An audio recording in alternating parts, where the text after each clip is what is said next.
Good evening, you're watching AWANI Tonight with me, Farhana Sheikh.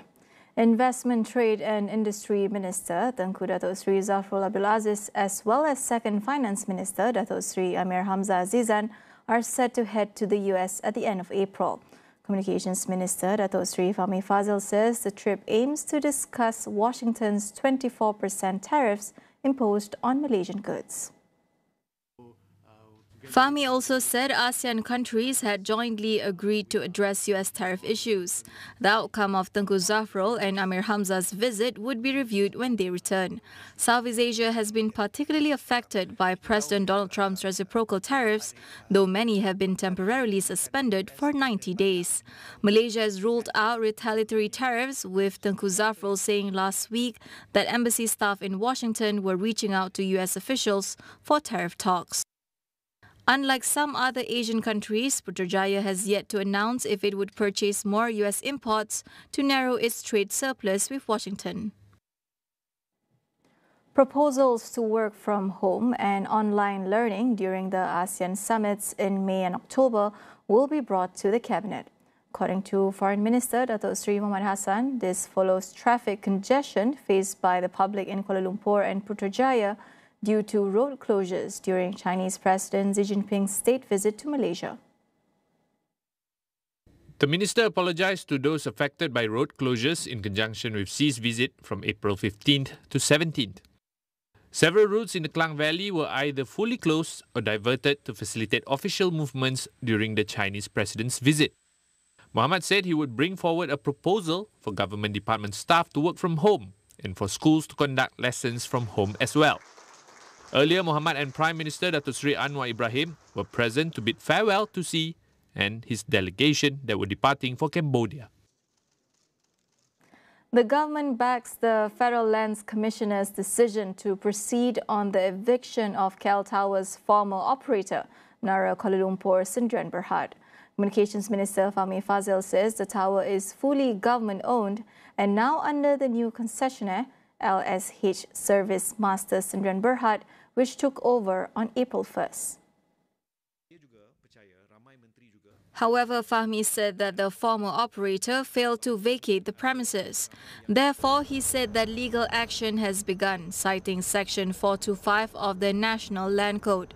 This allows the Federal Land Commissioner to enter the premises and subsequently grant access to the new concessionaire. Fahmi stressed that the tower is in poor condition, requiring maintenance and repairs before it can reopen to the public. The government has urged the new company to prioritize urgent repairs and maintenance. Fahmi has also confirmed that the new company has absorbed 193 staff from former operator with no loss in pay and benefits.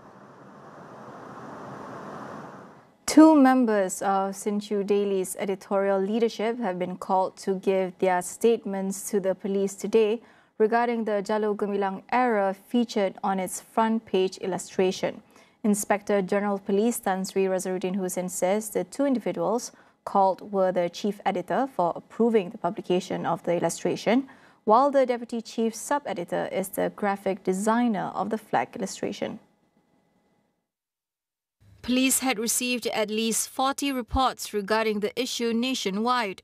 The case is being investigated under Section 31C of the Emblems and Names (Prevention of Improper Use Act 1963) and Section 41B of the Printing Presses and Publications Act 1984. Last Tuesday, the Chinese language newspaper had published an incomplete illustration of the Jalur Gemilang, without the crescent moon on its front page as part of the coverage of Chinese President Xi Jinping's state visit to Malaysia. The incident drew criticism from various quarters, including His Majesty Sultan Ibrahim, King of Malaysia, who said the mistake of displaying the flag without the crescent moon could trigger public sensitivities and is unacceptable. Subsequently, the newspaper issued an apology for the mistake, explaining that it was an unintentional technical error.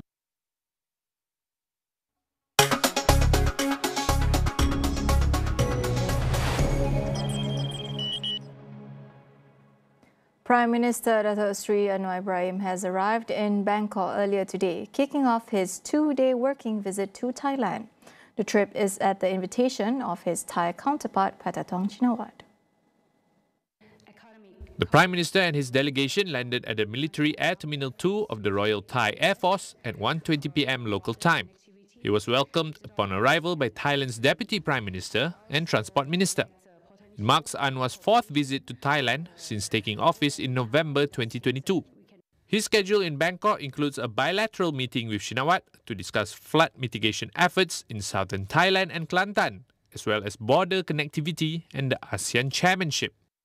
Thailand was Malaysia's seventh largest trading partner globally in 2024 and the third largest among ASEAN member states, with total trade amounting to 114.56 billion ringgit. Up to February this year, bilateral trade reached 17.65 billion ringgit, up from 16.8 billion ringgit during the same period last year. We'll go for a quick break. Don't go anywhere.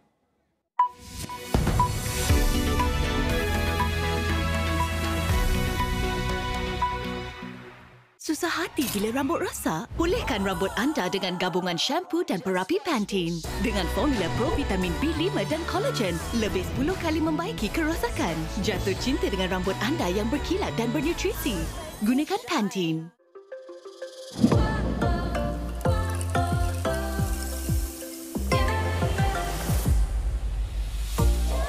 Maggi Curry. Rasanya tiada ganti.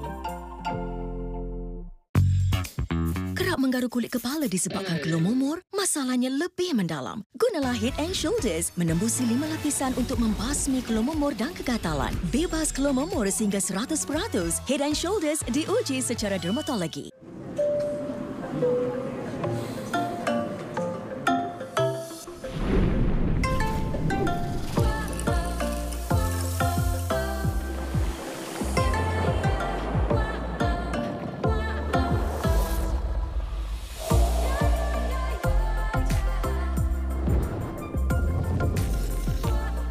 Maggi Curry. Puasnya tiada ganti. Dah cuba elak panas terik, tapi kulit kepala masih gatal dan berminyak. Mungkin ia kelemamu. Gunalah Head and Shoulders. Berkesan menghapuskan kelemamu sehingga 100% bebas kelemamu. Head and Shoulders. Uniform Tentera Darat Malaysia TADM bagi peserta program latihan khidmat negara tidak seharusnya menjadi isu hangat. Jenayah penipuan pelaburan mencatatkan jumlah kerugian tertinggi pada tahun ini setakat 2 Februari lalu. Kementerian Pendidikan memandang serius isu peningkatan trend penggunaan rokok elektronik. Lembaga Lebuh Raya Malaysia LLM memperluaskan larangan kenderaan berat memasuki lebuh raya pada waktu puncak di beberapa jajaran terpilih di sekitar Lembah Kelang.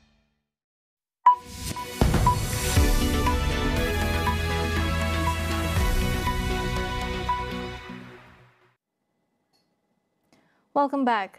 Cambodians lined the roads of Phnom Penh on Thursday, waving Chinese and Cambodian flags while they wait to welcome the Chinese President Xi Jinping for a state visit.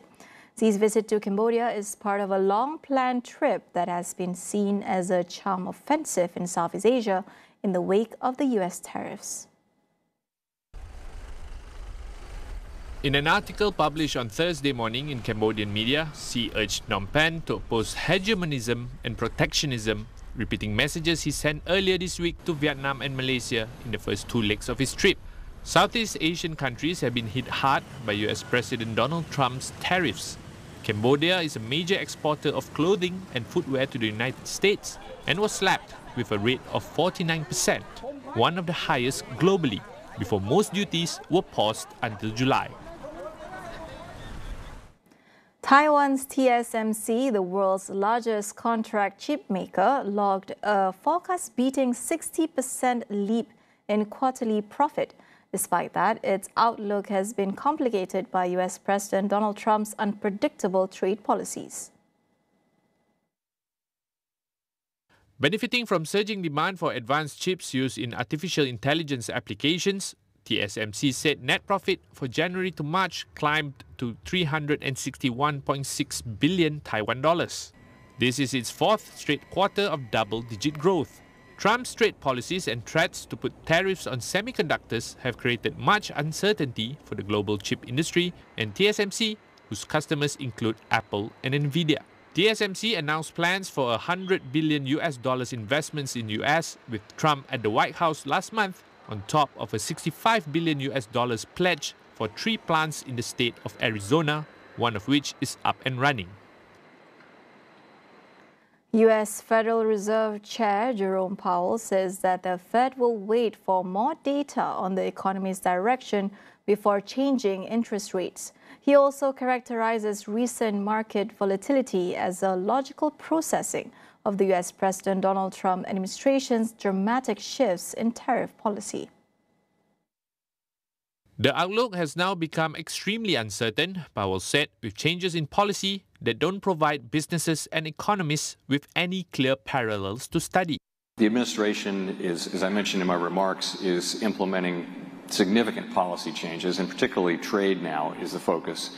And the effects of that are likely to move us away from our goals. So unemployment is likely to go up as the economy slows in all likelihood, and inflation is likely to go up as tariffs find their way, and some part of those tariffs come to be paid by the public.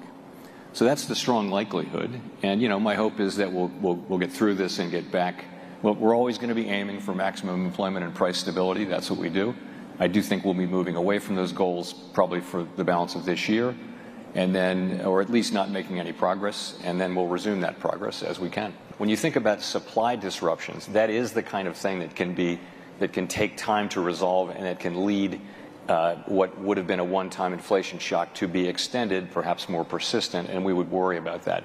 In this case, you can look at the car companies, which their supply chains are likely, seem to be on track to be disrupted significantly, and you would worry that that process will take some years and that the inflationary process might be extended. So these are all of this is highly uncertain. We're thinking now really before the tariffs have their effects, as how they might affect the economy, and that's why we're waiting really to see what the policies ultimately are, and then we can make a better assessment of what the economic effects will be. In his first public remarks on recent financial volatility, however, Powell said he felt markets were functioning well, with the swings in security values showing investors taking stock of the new landscape. On the legal case currently before the Supreme Court over President Donald Trump's firing of 2 Democrats from federal labor boards, Powell said he does not see it likely applying to the Federal Reserve. Powell's remarks come a day after lawyers for the 2 individuals told the Supreme Court in filings connected to the case that allowing the dismissals to stand leaves the independence of the Fed vulnerable. California filed a lawsuit seeking to block U.S. President Donald Trump's sweeping tariffs on foreign trading partners. This is because California, as the largest importer of goods among U.S. states, bears an inordinate share of the tariffs costs, according to the lawsuit. Trump imposed 10% tariffs on goods from all countries and higher tariffs for countries the administration says have high barriers to U.S. imports, most of which he later paused for 90 days. He also imposed a 145% tariff on China, with exceptions for certain electronics.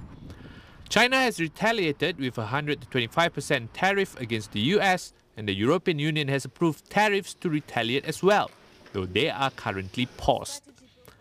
The U.S. Constitution vests the authority to impose tariffs in Congress, and the law that Trump cites as authority for his new tariffs, the International Emergency Economic Powers Act, or IEEPA, does not allow the president to tax all goods entering the United States on a whim, the state said in its lawsuit. Tariffs could cripple California's 12 ports, which take in 40% of goods imported to the U.S. and provide steady tax revenue for the state. Other than that, the retaliatory tariffs from China and other nations could harm California's agricultural exports, which totaled $23.6 billion in 2022, potentially costing thousands of jobs, according to the lawsuit.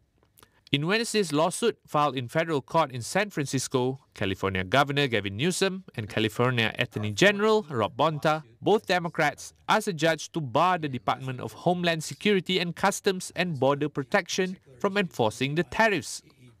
The Trump administration already faces 3 similar lawsuits, one in the New York-based Court of International Trade by business advocacy group Liberty Justice Center seeking to block all of the tariffs, one in Florida federal court by a small business owner seeking to block the tariffs on China, and a third filed in Montana by members of the Blackfeet Nation, a Native American tribe that spans Montana and Canada's Alberta's province, challenging Trump's tariffs on Canada.